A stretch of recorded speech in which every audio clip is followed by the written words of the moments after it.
दशैंको रोनक सकिएको थियो। गाउँमा अझै पिङ खेल्ने र बालबालिकाको हाँसो सुनिन्थ्यो।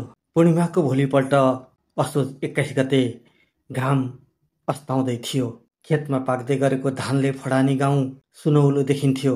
त्यही बेला लेटाङ नगरपालिका 2 फडानीकी 13 वर्षीया अंशु गौतम बुधबारे चौरी नजिकै गाउँमा देखिन्। वडाध्यक्ष तेजप्रसाद तिमसिनाका अनुसार उनलाई गाउँलेले सोधे, साँझ परिसक्यो, कहाँ हिँडेकी? पिङ खेल्न, उनले मुस्कुराउँदै जवाफ दिइन् र हिँडिन्। त्यो मुस्कान, त्यो उत्तर गाउँलेहरूको सम्झनामा आज पनि गुन्जिरहेको छ। बुधबारे चौरमा लिङ्गे पिङ राखिएको थियो। पिङ हालिएको क्षेत्र एकान्त ठाउँ हो। उनी पिङ पुगिनन्। त्यो बेला के भयो कसैले जानकारी पाएनन्। बुधबारे चौर हिँडेकी अंशु त्यसपछि भने घर फर्किनन्। रात पर्यो 8 बजेसम्म अंशु घर फर्किनन्। गाउँका मानिस र प्रहरी टर्च लिएर खेत र बारी खोज्न निस्किए। रातभर खोजी भयो, कुनै सुराग भेटिएन। भोलिपल्ट बिहान प्रहरी र नेपाली सेनाको टोली पनि खोजीमा जुटियो। बुधबारे चौर वरिपरि 500 मिटर क्षेत्र खोजियो, तर अंशु भेटिनन्।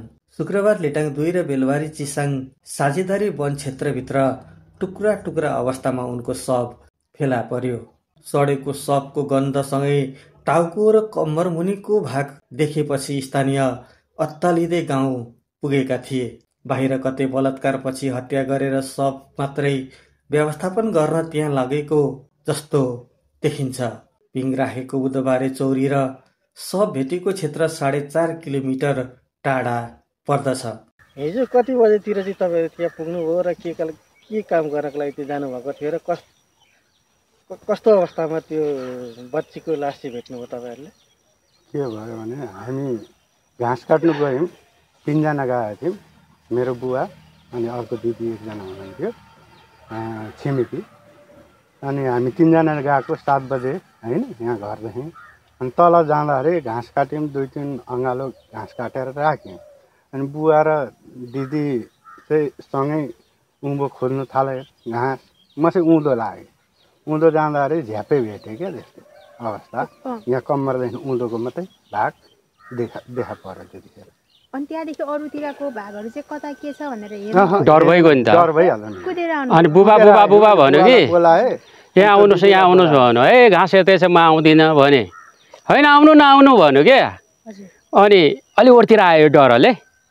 अनि गएको, यहाँ यस्तो यस्तो छ हौ, के हो, खुट्टा पनि देखिन्छ बुबा भन्यो। अनि मैले डर भयो होइन, गएर यसो हेऱ्यौँ। अनि अर्को त्यो भान्जी पर्थ्यो, भान्जी त्यहाँ यस्तो छ अरे भनेर बोलाएँ, देखियो होइन।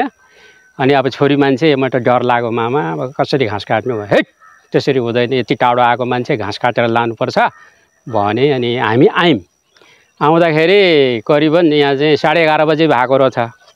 अब यो चौरी, त्यो घरदेखि मन्दिर चौरी छ, गोल खेल्ने चौरी, त्यहाँ आइपुग्ने बित्तिकै यसले चाहिँ के अरे अरूलाई सुनाइहालेछ क्या। यसरी मैले मान्छे मरेको भेटेँ, बच्चा मान्छेकै खुट्टा थियो, 2 जना त्यो छिमेकीहरु बच्चा थियो भन्दैपछि यता बुधबारे दोकानतिर हल्ला गरिहाल्यो त्यो व्यक्तिहरूले। हामी वहाँ घाँस राखेको छैन, उही पुग्छ होइन। हजुरले पनि हेर्नु भयो कि त्यो? हेऱ्यो। कस्तो त्यो कपडा थिएन भन्ने कुरा सुने? कपडा थिएन तपाईँको, यहाँदेखि मुनतिरको भाग मात्रै यो के अरे यो खुट्टाहरूको मासु खाएको थिएन, हड्डी होइन, यस्तो अवस्थामा। अरू भाग केही थिएन, गनाएको थियो। पछि पुलिस प्रशासन लिएर जाँदाखेरि चाहिँ अनि मैले चप्पल पनि भेटियो। अनि त्यहाँदेखि प्रशासनहरूले उहाँभित्र हेर्नुभयो, वरिपरि उयो लगाएपछि भित्र प्रवेशहरू गर्न दिनु भएन। त्यहाँदेखि मजाले हेर्दाखेरि सबै कुरोहरू भेटियो त्यतिखेर चाहिँ। अनि टाउको कता रहेछ? टाउको त भरे भेट्यो, जिउदेखि चाहिँ अलिकति मासतिरपट्टि रहेछ टाउको र उयो कपाल चाहिँ।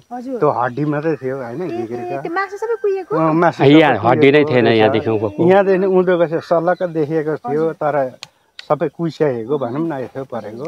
मान्छेको चाहिँ मान्छे हो भन्ने चाहिँ चिनिने ठडिने अवस्था त्यस्तो देखिएको।